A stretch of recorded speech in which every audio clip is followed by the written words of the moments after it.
What is up, everybody? It is Skateboard, and welcome to another video. As Gen Con weekend is winding down, congratulations to everyone who took some prizes home. It looked like a lot of fun. Sadly, I was behind the screen looking from afar, wishing I could be there, crossing my fingers and my toes, hoping the next year will be my year. Renegade decided to drop some previews of some future figures and some G.I.Joe collaborations they're releasing sometime next year. From what I understood, when it comes to these G.I.Joes, is they're going to be released as a battle box and then a few expansions on the side, and I think that's pretty cool. Little Skateboard is a big fan of G.I.Joe. I used to collect 4-inch figures and I still have them to this day, so this collab is pretty exciting for me. But why are we here? We're going to talk about some G.I.Joe. In this video, I'm going to show off some of the previews from Gen Con, talk about them, maybe compare them to the Marvels, see what's different. I actually made my own G.I. Joe custom, so I want to compare and contrast those. Before I start, I want to give a big thanks to Tommy Adams. My boy Tommy Adams has given me permission to use his pictures he took at Gen Con. You know, he should be a professional photographer because these pictures are great. And just a heads up, this video is going to be a little bit off script. I'm just going to ramble a little bit, maybe sneeze, maybe cough. But nonetheless, let's get started. Let's take a look at our first G.I. Joe called Duke. Not to be confused with Duke Nukem. That is a completely different person. Let's start off with his attributes here. A human, unique hero, soldiers, inspiring, and medium 5. Okay, we have a 5 life, move 5, range 6, attack 4, and defense 3. At 140 points. His first ability is called Yo Joe. The first time each round you reveal a numbered order marker on this armored card, not an X, has to be numbered. Instead of taking a turn with Duke, you may take a turn with up to 2 G.I. Joe or soldier heroes you control. Duke can be one of these heroes. Okay, so it's pretty much like a bonding ability with your other G.I. Joes. You take a turn with Duke and another Joe, or another soldier hero. Another soldier hero could be maybe Sergeant Alexander.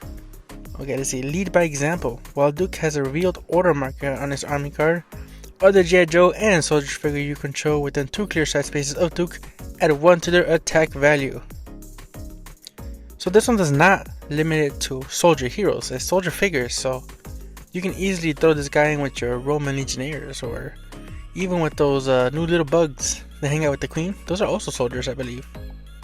So they can give them an extra attack along with their 2 clear side spaces. Pretty dope, pretty dope. The army card itself, like the edges, looks kind of roughed up. I wonder if that's going to be the final product, or is this just like something they cut up at the end? Moving on to the next figure, we have Snake Eyes, also part of the G.I. Joe faction. It is a human unique hero ninja who is disciplined and medium 5.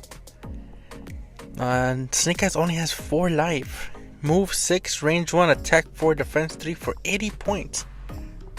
Okay, 80 points for that kind of stat block is not too bad. His first ability is called Assassinate 2. Snake Eyes adds 2 to his attack value when attacking an enemy figure that is not adjacent to any other enemy figure.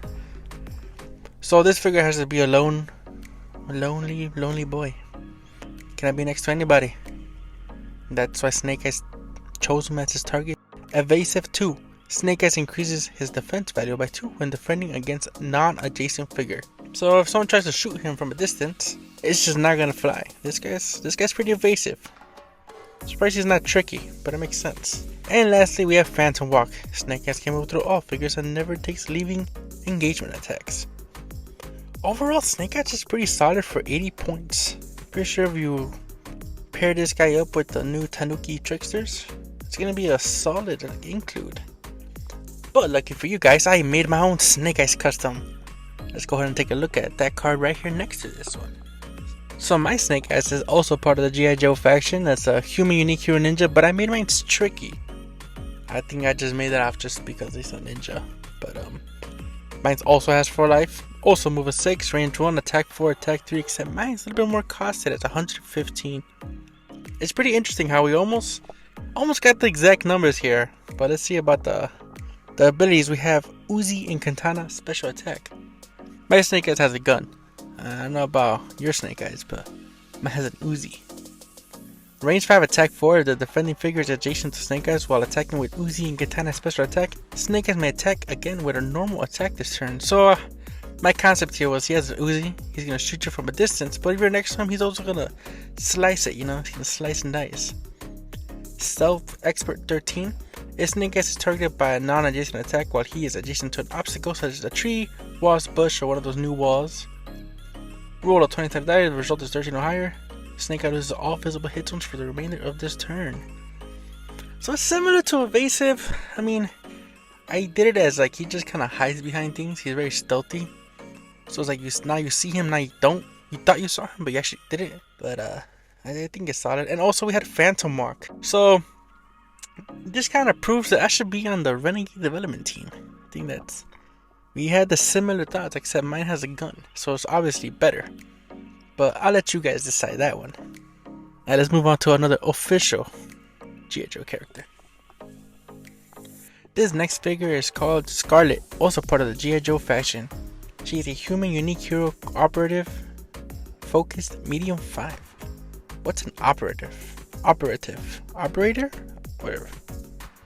She has 5 life, move 6, range 5, attack 3, defense 3 with 80 points. That's also a solid stat block for 80 points. She has Now You Know. At the start of the round, after rolling initiative, you may look at all unrevealed order markers on one enemy army card. Then you may move one order marker from a G.I.Joe or Soldier army card you control to another G.I.Joe or Soldier army card you control. You know, it's kind of like, I like what you're doing with the Soldier army card and G.I.Joe, but at the same time it's like, it's a lot of words. Knowing is half the battle. I'm sorry, back to Now You Know. I think that's pretty cool. I mean, you just kind of look at their stuff, like, what are you up to? What are you up to over there? I kind of don't like what you're doing, so I'm going to go ahead and move my guy over here, actually. So now you know what I'm doing. Oh, I see. Okay, I see what it is. I see what it is. Knowing is half the battle. When Scarlet makes an attack, the target figure lowers its defense by 1 for every revealed order marker on its army card. 1 for every... Okay. So, I'm assuming if the figure has 1 defense and has 1 revealed order marker on it, then it's 0 defense. Lethal to the bone. Once per turn, after attacking, you may move Scarlet up to 2 spaces and make 1 normal attack against an adjacent figure. Damn, so she gets to attack twice. Except the second attack has to be an adjacent figure. So she gets to attack twice, right off the back from the lethal to the bone. Except her second attack has to be an adjacent attack. If the squad figure only has 2 defense, let alone 1 defense, she's just gonna start mowing down your squad figures. You know, Scarlet might be a little bit too powerful. Am I wrong? Am I crazy to think about this way? But, let's just move on to the next figure. The 4th G.I.Joe figure here is called Roadblock. I actually used to love Roadblock. Every time I bought a Roadblock figure, he came with a big old machine gun. And it looks like here it's no difference. Human, unique hero, soldier, he's creative. Interesting. He's a medium 5. I like to think Roadblock maybe does arts and crafts while he's waiting for battle. He's a little bit creative there. 6 life, move of 4, range 5, 4 attack, 4 defense, 100 points. 4 attack and 4 defense for 100 points and a range of 5 is not bad. I think they try to make him weak by that move 4, but at a range 5 you even have to move that far. If you add those up, that's 9 range you have in 1 turn. Machine gun special attack, range 5 attack 3. Roadblock may attack up to 3 times with machine gun special attack. He cannot target the same figure more than once each turn. That's pretty intense. So you could just sit up on a hill and start mowing down enemy squad figures for 3 attack. It's pretty cool. I do like that they try to limit you by not being able to target the same figure twice, but I like the concept here. Very nice. How's the board say? Very nice. So these were the only G.I. Joe faction they previewed at the Gen Con. Yeah, but from the pictures, I did see a lot of more Joe figures, so I know down the road we're going to get a lot more. And I'm pretty excited. I did see there are Cobra army cards that we can get to. I might do that in a second video. I don't like making my videos too long as they take longer to edit. And I do apologize in advance if this video is not edited up to my standards. I do want to release this video as quick as possible before we all forget that G.I. Joe was even previewed. I do want to share my thoughts on how this G.I. Joe release is kind of comparing to the Marvel release. I know we haven't gotten all the army cards already, but right off the back, I'm looking at the point values. Marvel was, I would say, exaggeratedly strong. And it looks like they're trying to aggressively cost the G.I. Joe figures to be more playable in tournaments, maybe. And I wonder how that will continue moving forward with different collaborations. Like, are we gonna get the My Little Pony, the same point value, more competitive? And if so, how is Heroscape gonna look 3 years from now? Are we gonna have a Power Ranger with Snake Eyes, a pony? But it's pretty interesting to think about how Renegade is handling this. I mean, so far I'm okay with it. Whatever brings more people to the table, I am all for it. I don't care what they put in front of me. I'm still gonna shoot them with my musket. But yeah, let me know what you guys think of these 4 army cards and what you think about my custom Snake Eyes. I take pride in that Snake Eyes, you know. Renegade, if you wanna, you know, get some, pick my brain a little, I got you guys. But if you haven't already, like and subscribe. And if you were at Gen Con, let me know how it was. What do I need to bring to my Gen Con experience? Do I need to pack a sandwich? Do I need to pack more underwear than usual? Let me know. I want to be ready. Hopefully with both of my Snake Eye figures, if Renegade allows it. But see you guys in the next one. Peace.